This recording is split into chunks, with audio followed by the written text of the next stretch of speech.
The music over the Psycho credits, as the film's initial theme, is not simply to accompany the credits or to present the viewer with the kind of movie it's going to be. In Psycho, the music has a narrative quality, and this initial theme heard over the credits will stay with the viewer. When it becomes necessary to indicate that the terrible event announced by the music is about to happen, the theme will be heard again. Hitchcock already did this in Vertigo.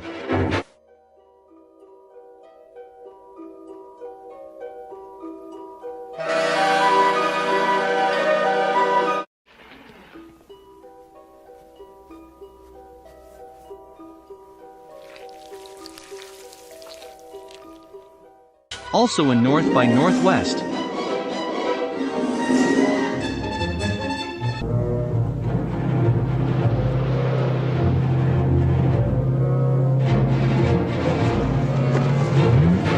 In Psycho, this musical theme is useful, and is what leads the protagonist, Marion Crane, along with the viewer, to where she will be killed, the Bates Motel. There will be 3 parts to this journey, and in each there will be a considerable increase in the intensity of the music. Let's see it.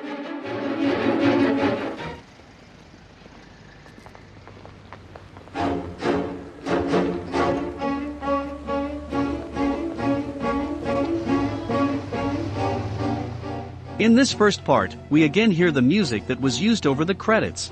Here it already serves as a warning. What the music announced is now about to happen.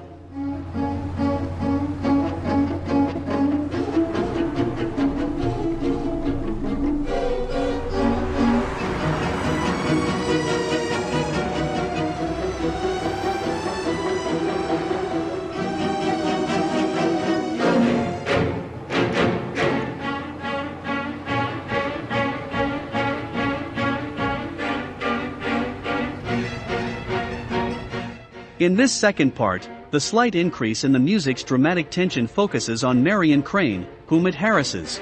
This will be very useful for what is to come in the third part.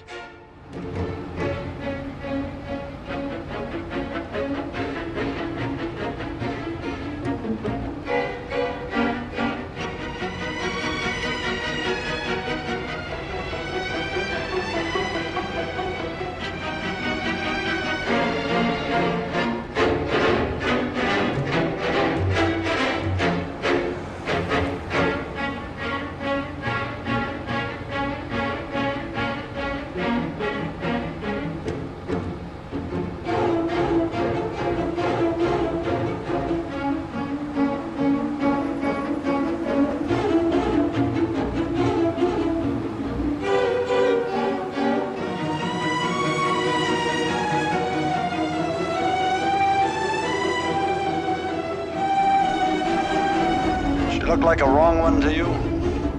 Acted like one. The only funny thing, she paid me $700 in cash. In the third and final part, Marion Crane has been discovered. The tension now is at full pitch. Yes, Mr. Lowry? Carolyn? Marion still isn't in? No, Mr. Lowry, but then she's always a bit late on Monday mornings. Buzz me the minute she comes in. Let's fast forward a bit to get to a point about which I want to comment. Well, I ain't about to kiss off $40,000. I'll get it back, and if any of it's missing, I'll replace it with her fine, soft flesh. I'll track her, never you doubt it. Oh, hold on, Cass. Marion Crane starts to smile. What's passing through her head? What is she thinking about? I can't. You checked with the bank, no? They never laid eyes on her, no? You still trusting? Hot creeper, she sat there while I dumped it out. A new smile, somewhat defiant. And even flirting with me.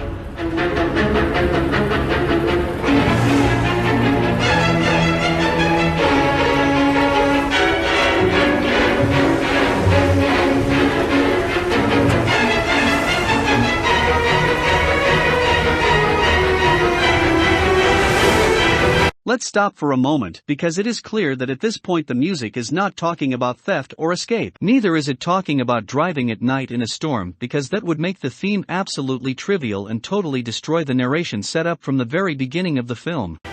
This tremendous increase in the music has a purpose, which is to turn against the viewer. Up until now the music has harassed Marion Crane, but from now on it will turn against the viewer. The viewer has seen Marion Crane smile, and unconsciously expects the music to ease and generate that sensation of relief. but instead it becomes much more virulent. There is a reason for this, along with a message from the composer. The viewer is being told that the terrible thing that will happen to Marion Crane, insinuated from the very beginning of the film, is also going to happen to you.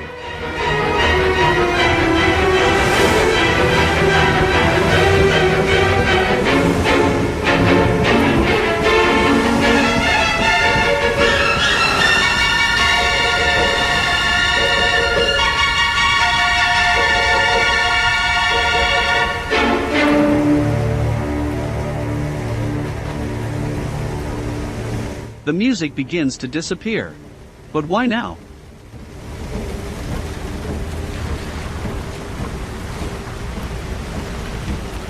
Where do they have brought us? Where are we? The Bates Motel. The rain. The silence.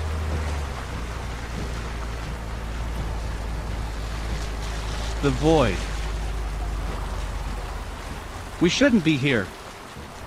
But it is the end of the journey. This arrival at the Bates Motel is devastating, because the viewer expects music to explain where he has arrived. But all he finds is emptiness, silence, terror. This musical theme will be used again distorted, when the detective Arbogast investigates, and is led to the motel, and into the hands of Norman Bates. And so it will have fulfilled its function. Presented initially as advance music in the opening credits, it was then used to lead by the hand the characters along with the viewers to the place where they will all be killed.